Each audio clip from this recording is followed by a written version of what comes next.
Menteri Keuangan Purbaya Yudi Sadewa menegaskan tidak mau anggaran pendapatan dan belanja negara atau APBN untuk ikut menanggung beban utang dari proyek kereta cepat Jakarta-Bandung alias PUSH.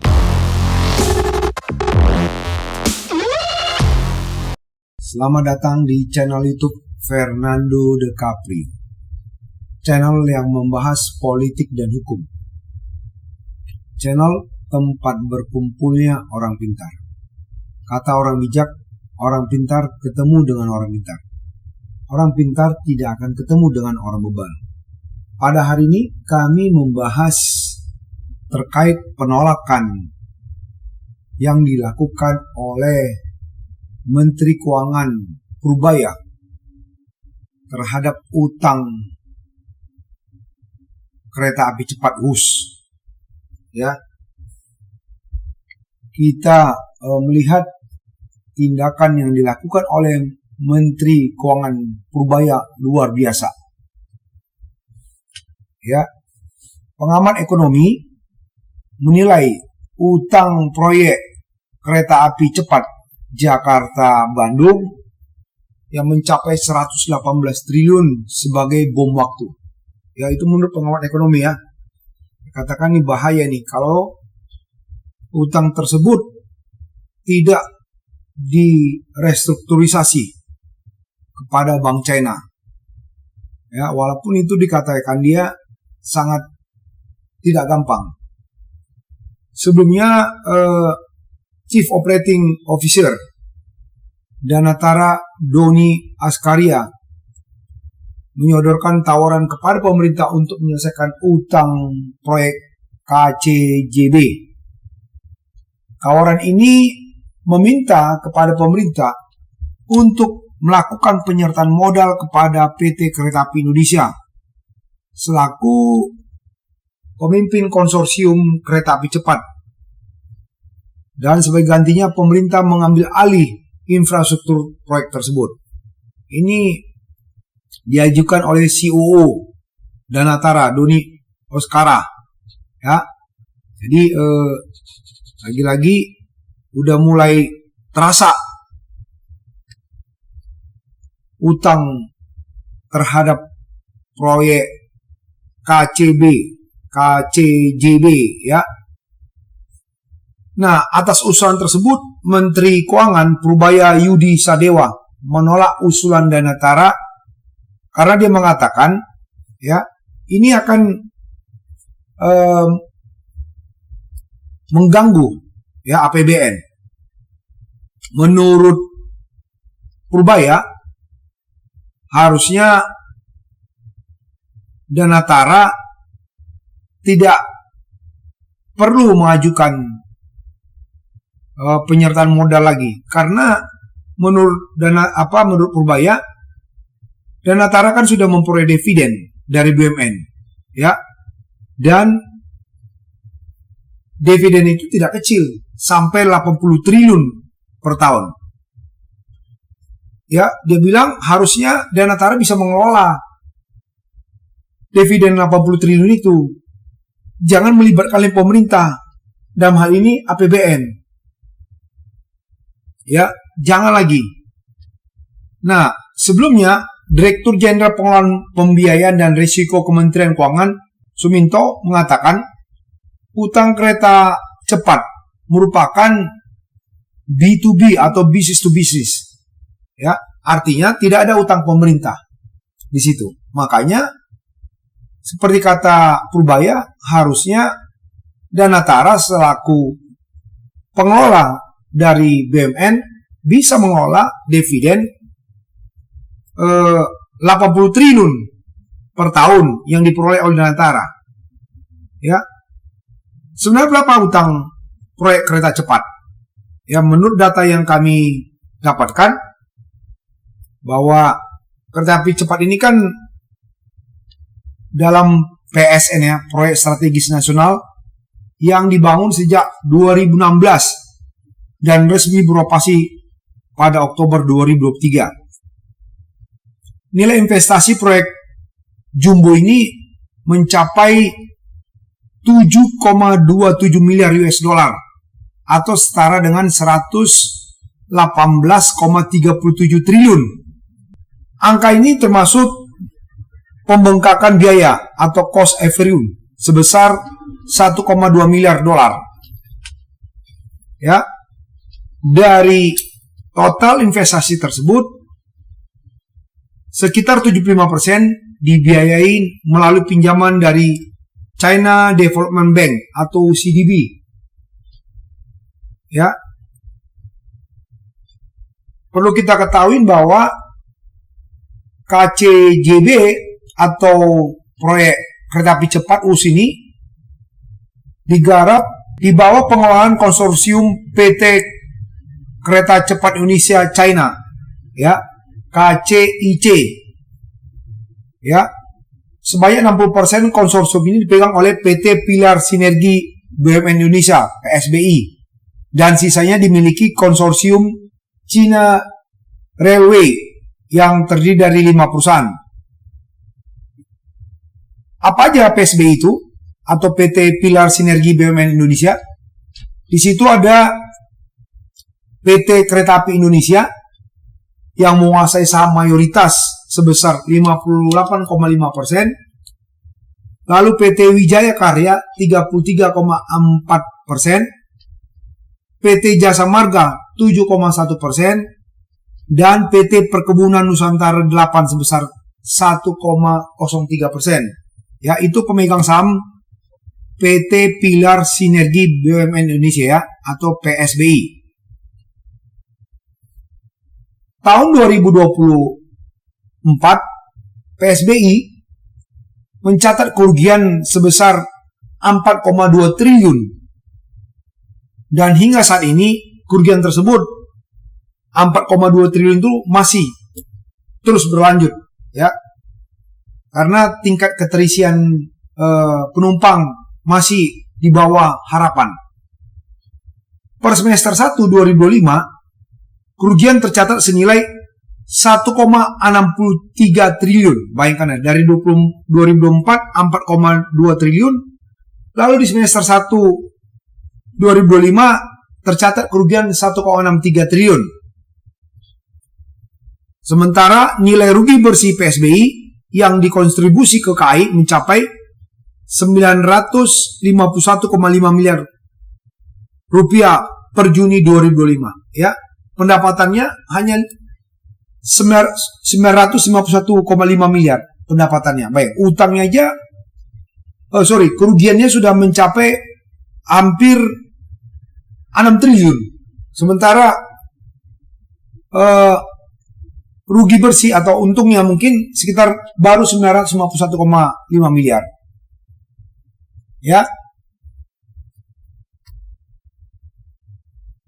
Selain beban utang, ada bunga utang yang harus diselesaikan oleh PT Pilar Sinergi BUMN Indonesia atau PSBI. Ya, harus ada beban utang juga, ya. Hitungan PEPS besaran sekitar 120,9 juta US dollar atau hampir 2 triliun per tahun. Ya, ini beban utang, belum tadi kerugian. Angka ini berdasarkan bunga tahunan utang pokok sebesar 6,02 miliar dolar sebesar 2%. Dan bunga untuk pembengkakan biaya cost efferium mencapai 3,4% per tahun. Ya, cukup tinggi. Selama 2024 saja, tiket yang terjual hanya mencapai 6,06 juta lembar. Jauh sekali dari harapan. Dengan asumsi rata-rata, harga tiketnya Rp250.000.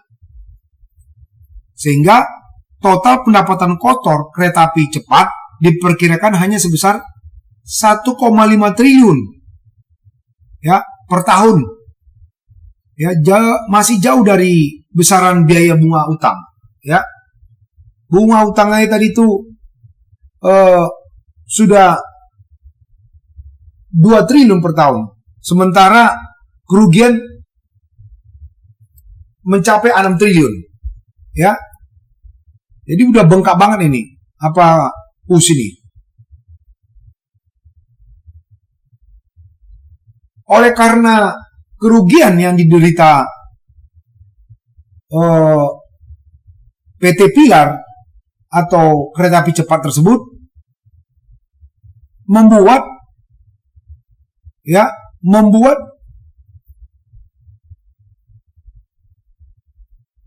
kerugian di BUMN, terutama dalam hal ini KAI ya, karena KAI yang pemegang saham mayoritas di PUS tersebut, terutama KAI, sehingga bisa menekan kinerja keuangan Danatara secara langsung ya, dalam hal ini keuangan negara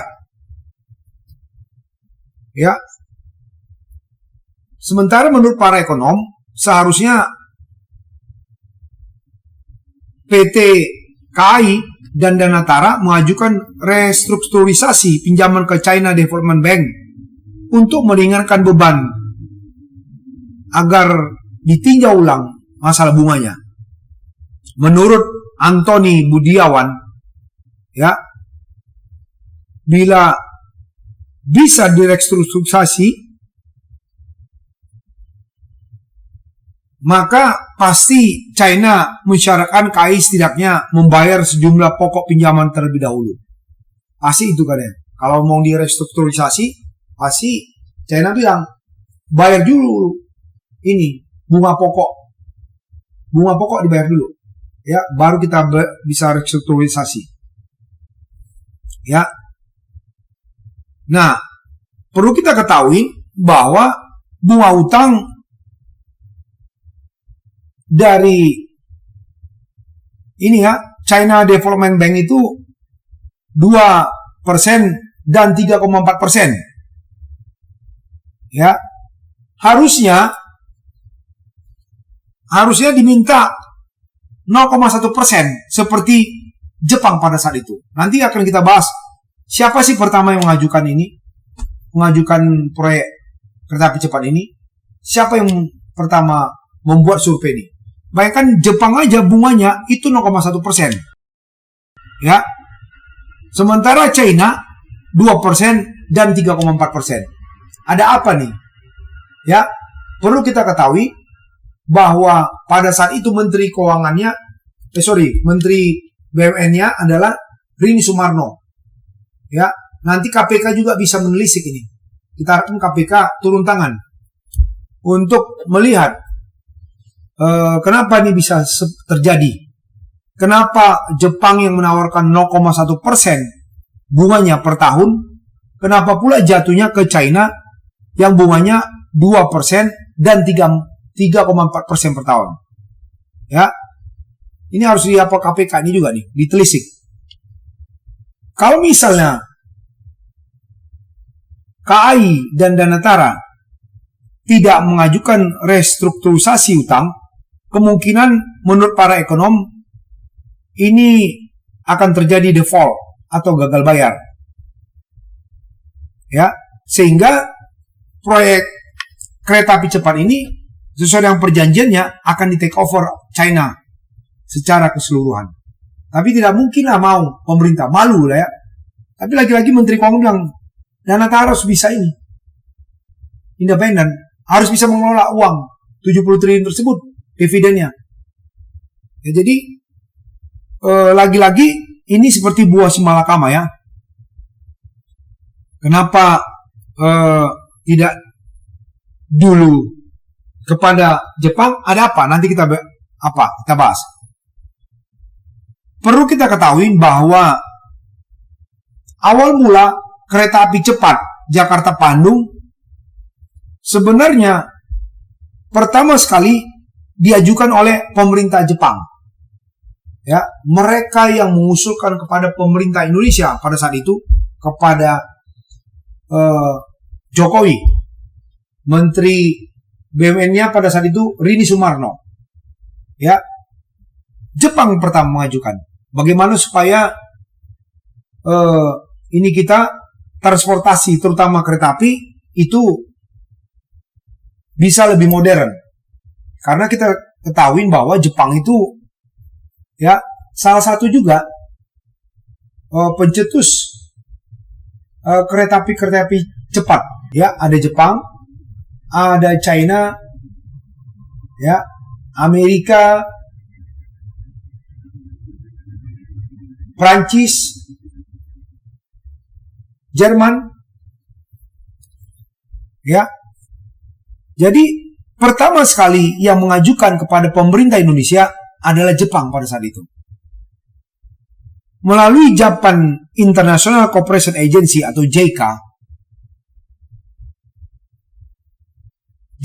pemerintah Jepang telah menggelontorkan modal sebesar 3,5 juta US dollar pada 2014 untuk mendanai studi kelayakan. Bayangkan ya, mereka sudah menggelontorkan 3,5 juta US dollar untuk melakukan studi kelayakan pada saat itu. Bagaimana kereta api cepat ini bisa diadakan di Indonesia? Jepang sudah mau menggelontorkan. Sudah digelontorkan mereka 3,5 juta US dollar. Kan luar biasa. Ini Jepang ini memang dari Jepang orang-orang itu berintegritas ya. Pemerintah Jepang tuh. Nah, pada saat itu pemerintah Jepang telah membuat kalkulasi nilai investasi terhadap kereta cepat berdasarkan hitungan mereka mencapai 6,2 miliar US dollar atau setara dengan 91 triliun rupiah, di mana 75% proyek tersebut dibiayai oleh pemerintah Jepang, ya, yang berupa pinjaman bertenor 40 tahun dengan bunga 0,1% per tahun. Bayangkan aja, 40 tahun 0,1% per tahun. Sementara dari China, ya, mereka 81 triliun, ya, beda sekitar 10 triliun, tetapi bunganya 2% dan 3,4% per tahun. Bayangkan itu. Ini cuma 0,1%. Ada apa Menteri BUMN pada saat itu? Atau ada apa dengan Presiden Jokowi pada saat itu? Kenapa mereka malah Jepang yang menawarkan dan sudah menggelontorkan dana 3,5 juta US dollar untuk studi kelayakan proyek tersebut, malah bukan mereka? Ada apa nih? Ya, bayangkan di tengah lobi Jepang untuk proyek tersebut bisa dijalankan dengan bunga yang cukup reasonable, masuk di akal, 0,1% per tahun selama 40 tahun. Tiba-tiba, ya, pemerintah Cina muncul dan melakukan studi kelayakan. Dan itu didukung oleh Rini Sumarno pada saat itu sebagai Menteri BUMN. Ya, tiba-tiba China apa? Dukung oleh Rini Sumarno. Ya, Cina lalu menawarkan nilai investasi lebih murah, ya, lebih murah masa ceritanya, ya, lebih murah 0,7 miliar. 0,7 miliar ya. Karena tadi kalau pemerintah Jepang 6,2 miliar dolar, sementara pemerintah China 5,5 miliar atau setara dengan 81 triliun ya. Tadi Jepang 91 triliun, China 81 triliun. Tapi Jepang hanya bunga 0,1% per tahun selama 40 tahun. Sementara China seolah lebih murah, tapi bunganya 2% per tahun dan 3,4% per tahun. Ya. Jadi mereka mengatakan investasi tersebut 5,5 miliar atau setara 81 triliun dengan skema 40% kepemilikan China, ya, dan 60% konsorsium BUMN. Serta sisanya berasal dari pinjaman dengan tenor 40 tahun dan bunga 2% dan 3% per tahun. Itu yang ditawarkan oleh pemerintah China. China juga menjamin pembangunan proyek ini tidak akan menguras dana APBN Indonesia. Itu kan iming-iming China pada saat itu. Ya, oleh karena tawaran China tersebut, ya, akhirnya pemerintah Indonesia, dalam hal ini Presiden Jokowi pada saat itu menerbitkan Perpres nomor 107 tahun 2015. Ya, dia terbitkan Perpres nomor 107 tahun 2015. Nah, terkait dengan penolakan yang disampaikan oleh Menteri Keuangan Purbaya, Menteri Sekretaris Negara Prasetyo Hadi mengungkapkan bahwa pemerintah telah mencari jalan bagaimana membayar utang proyek kereta api cepat Indonesia-China (ACIC) atau WUS tanpa menggunakan anggaran pendapatan belanja negara (APBN), karena Purbaya sudah menolak untuk membayar utang kereta api cepat ini dengan skema dari APBN. Dia bilang, Danatara silakan kelola uang tersebut yang 70 triliun tersebut dividennya. Kenapa Anda tidak bisa? Itu kata Purbaya, ya. Karena menurut Prasetyo Hadi, Menteri Sekretaris Negara, rencananya proyek kereta api cepat ini akan diperpanjang sampai Surabaya. Tapi kalau mau memperpanjang, ini aja kita belum selesai, gimana mau memperpanjang? Nah, lagi-lagi hati-hati menggunakan konsorsium Cina. Lihat, Jepang itu baik sekali.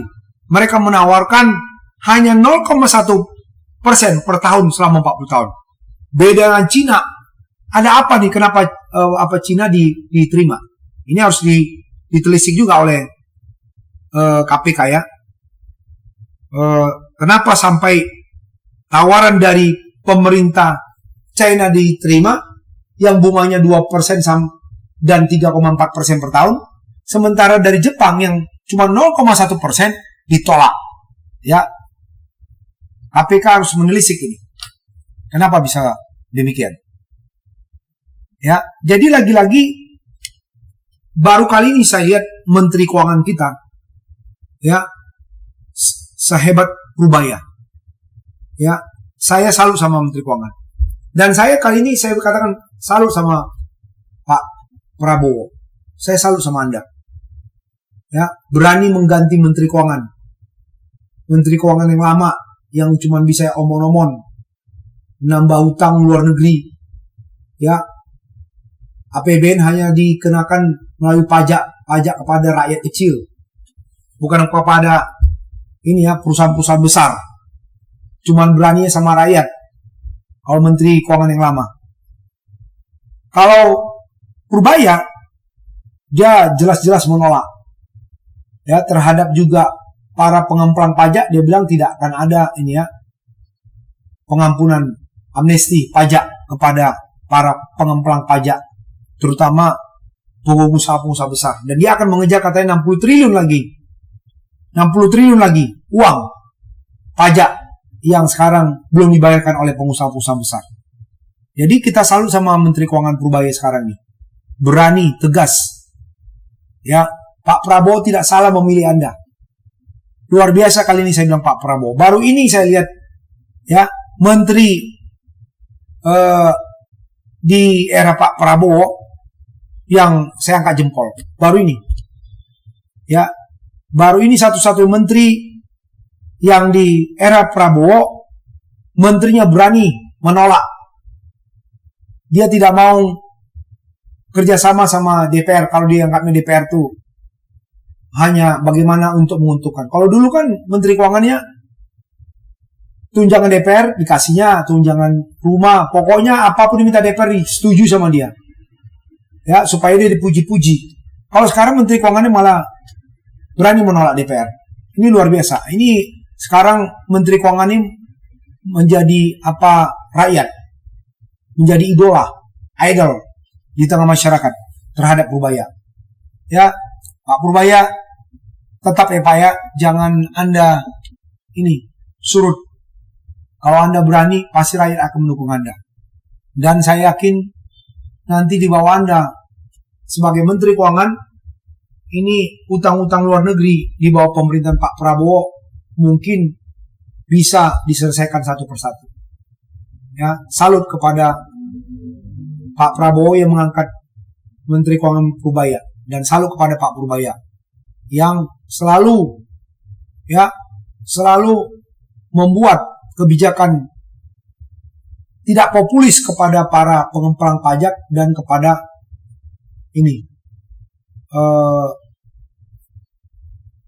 politikus, legislator. Bahkan kemarin Purbaya mengatakan akan menarik dana MBG kalau nggak benar. Lalu Menteri Ketua Ekonom bilang jangan tarik-tarik gitu loh. Ya, saya salut sama Pak Purbaya. Lanjutkan Pak, supaya Indonesia lebih baik lagi di bawah pemerintahan Pak Prabowo dan Anda sebagai Menteri Keuangan. Kami salut. Buat gebrakan-gebrakan baru Pak.